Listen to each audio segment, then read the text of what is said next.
Siifan jira koodee aduu oo'ituudhaan bullukkoo uffadhee dachee cabbiirratti rooba oo'ifadhee kun jiru yoo taate oolee bulaan jira guyyaarraa guyyaatti anoo siman yaada hin dhufta jedheetoo abdiidhaan si eega.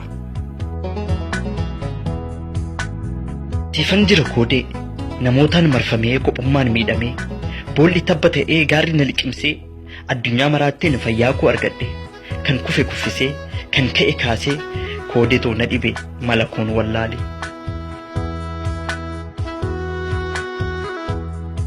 Mana kootii ba'ee mana kan kee galee surreen na gabaabatee qunxaan na dheeratee kaalsinis bal'atee dhiphoon natti dhiphatee sirba iskistaatiin yaaddoo kan koo ba'ee sirba boo'ichaatiin iskistaa kan bu'e.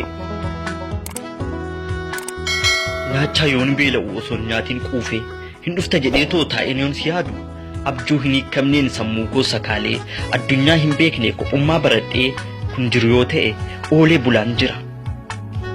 Namni ana laalee qophummaan maal ulfaata qophummaan laafadha ati of gatuun kun mee maal jedhama jechaa na hamatan milmee qaran qabneen jechaan na waraanan.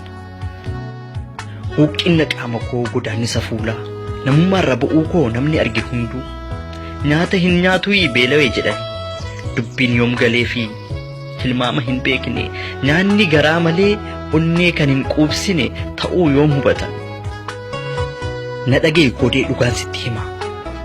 Sababni qophummaa keessatti dacheen na dhiphate jaalalaaf si argachuudha kan ani beelawe.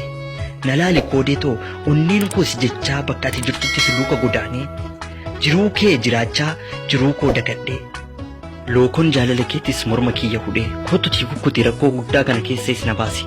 Sababni isaallee hiikkan jiruu kiyyaa si in hundeeffame. Mee waa sitti himu luka qullaa qoreerra deemu jarjaraa dhaqanii idduu dhaabbatanii abiddaan gubamu naachatti dhaqanii hirriibaa kaasanii isumaan nyaatamu jaalala fageenyaan yaaddoodhaan miidhamu kuni hunduu tokko lubbuu namaa miidhu. Kanaafuu koodeetoo huuqqatuu qaama koo gurraacha'uu fuula koo ifan qabu suni gogee baduun isaa akka sirrifachiifne gaafa ol argine yaaddoo fi jaalala siif qabutu akkana